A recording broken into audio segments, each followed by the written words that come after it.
ప్రపంచంలో మీరెక్కడున్నా మీ పేరుతో పూజలు హోమాలు నిర్వహించబడును. వేద మందిర్. హరే కృష్ణ, సుమన్ టీవీకి స్వాగతం. నేను గీతాంజలి. ప్రస్తుతం మనతో పాటు ఉన్నారు ఇస్కాన్ నుంచి ప్రణవానంద ప్రభుజీ.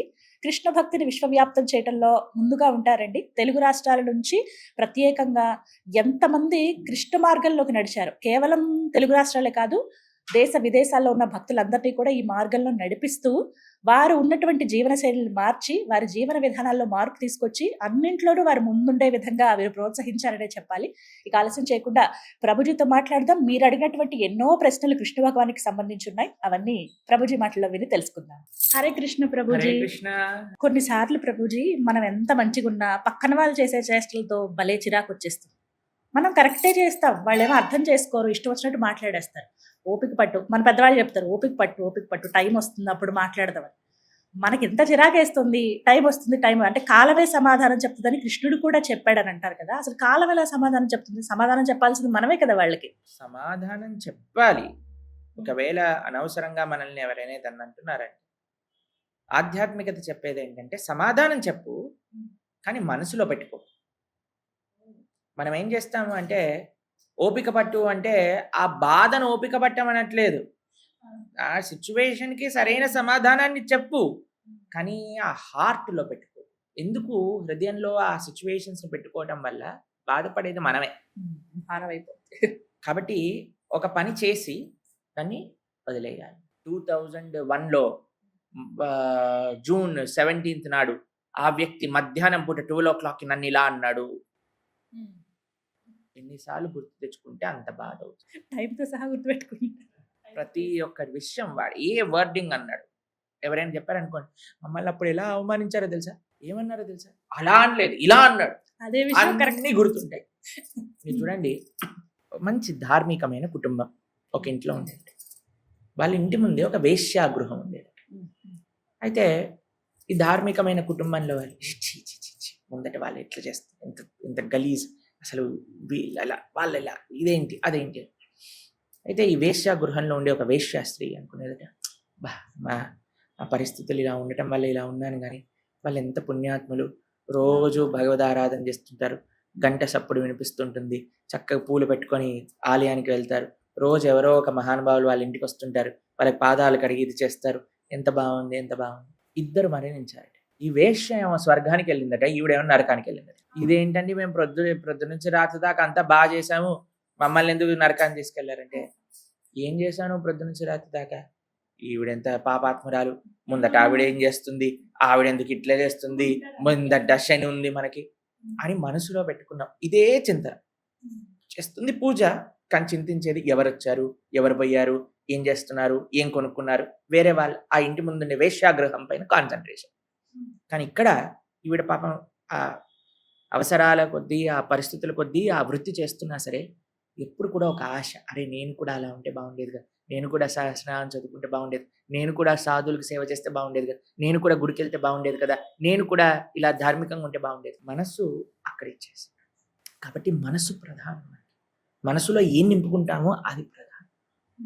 కాబట్టి మనము ఎప్పుడైనా గుర్తుపెట్టుకోండి, ఓపిక పట్టటము అనంటే పరిస్థితిని మార్చకుండా వేరే వాళ్ళు చేసే ఎక్స్‌ప్లాయిటేషన్ని భరించమని కాదు, దానికి సరైన సమాధానం చెప్తూ మనసులో నుంచి తీసేయి.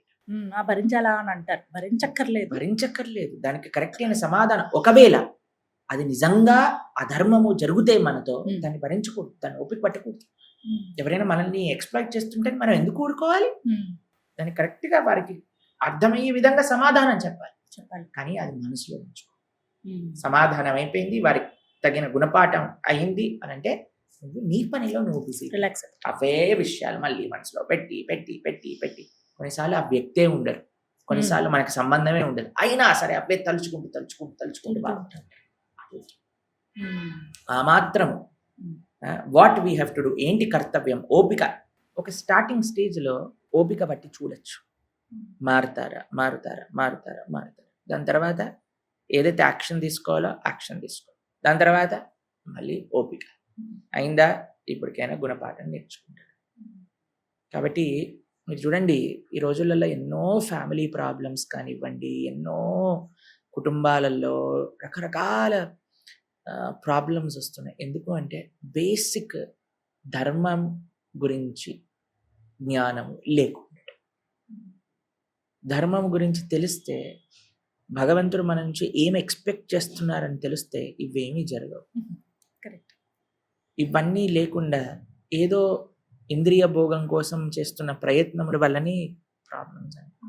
కాబట్టి అవగాహన, భగవంతుడికి సంబంధించిన జ్ఞానం అనేది చాలా ఇంపార్టెంట్. అందుకే నెక్స్ట్ జనరేషన్ పిల్లల్నైనా మనం కాపాడుకోవాలి, వారికి మంచి విషయాలు నేర్పించాలి. అందుకే మనం ఇందాక చెప్పినట్టుగా సంధ్యా గురుకులం అనే కార్యక్రమం ఏదైతే చేస్తున్నామో చాలా ఇంపార్టెంట్. సంధ్యా గురుకులంలో పిల్లలందరినీ చేర్చడం వల్ల, వారికి రెగ్యులర్గా ప్రోత్సహించడం వల్ల, ఈ క్లాసెస్ అటెండ్ అవ్వండి, వారు పెద్దగయ్యాక వారిని మీరు ఆనందంగా చూడగలుగుతారు. ఈరోజు ఎంతో మంది పిల్లలు వాళ్ళ పిల్లల సంసారాలు బాలేవని వాపోతున్నారు. ఎందుకు? వాళ్ళకి చూపించింది ఏంటి? రకరకాల సినిమాలు, రకరకాల పార్టీలు, ఎంజాయ్ ఎంజాయ్ ఎంజాయ్ ఎంజాయ్. కాబట్టి ఎంజాయింగ్ మెంటాలిటీ తక్కువ చేసి ఎడ్యుకేషన్ని పెంచాలి, ఆధ్యాత్మిక శిక్షణ. ఫాస్ట్ కల్చర్ అంటున్నారు కానీ అందులో పడి చాలా చాలా ఫాస్ట్గా అన్నీ పోతున్నాయి. జనాలు కూడా ఎంత ఫాస్ట్గా వస్తే అంత ఫాస్ట్గా వెళ్ళిపోతున్నాయి. ఎంత ఫాస్ట్ డబ్బులు వస్తున్నాయి అంత ఫాస్ట్ డబ్బులు వెళ్ళిపోతున్నాయి. అన్నీ ఫాస్ట్ అయిపోతుంది. కాబట్టి చాలా ఫాస్ట్నెస్ ఆపి స్టడీనెస్ పెంచాలి, అది ఆధ్యాత్మికత చేయగలుగుతుంది. కాబట్టి మా ప్రేక్షకులందరికీ, తల్లిదండ్రులందరికీ విన్నపం ఏంటంటే తప్పకుండా మీ పిల్లల్ని సంధ్యా గురుకులంలో చేర్చండి. మీకు స్క్రీన్ పైన పోస్టర్ పంపిస్తారు గీతాంజలి గారు, దాంట్లో నుంచి క్యూఆర్ కోడ్ స్కాన్ చేస్తే వెంటనే మీకు రిజిస్ట్రేషన్ ఫార్మ్ ఓపెన్ అవుతుంది. రిజిస్ట్రేషన్ చేస్తే మనం వ్యాస పూర్ణిమ నుంచి ప్రారంభం చేస్తున్నా. మంచి విషయాలు తెలుసుకుంటూ మంచి సాంగత్యంలో ఉన్నవాడు తప్పు చెయ్యడు. ఎట్లయితే ఒక పులి ఒక జింకని పట్టుకోవాలన్నప్పుడు ఫస్ట్ వీకెస్ట్ జింకని సెలెక్ట్ చేస్తుంది, దాన్ని గ్రూప్ నుంచి వేరు చేస్తుంది, అప్పుడు అటాక్ చేస్తుంది. ఎప్పుడైతే మనం మంచి విషయాల నుంచి దూరంగా ఉంటామో అప్పుడే మనం మాయలో పడిపోతాం. మంచి సాంగత్యంలో ఉండటం చేత, మంచి విషయాలు నిరంతరం వినడం చేత ఎప్పుడు మాయ ప్రభావం అనేది మనమే. పెద్దవాళ్ళంతా చెప్పేవాళ్ళు చెడు సాంగత్యం ఉండొద్దు అనేది, అందుకే చాలా ముఖ్యం సత్సంగత్వం. చాలా చాలా చక్కటి విషయాలు చెప్పారు ప్రభుజీ. హరే కృష్ణ. హరే కృష్ణ.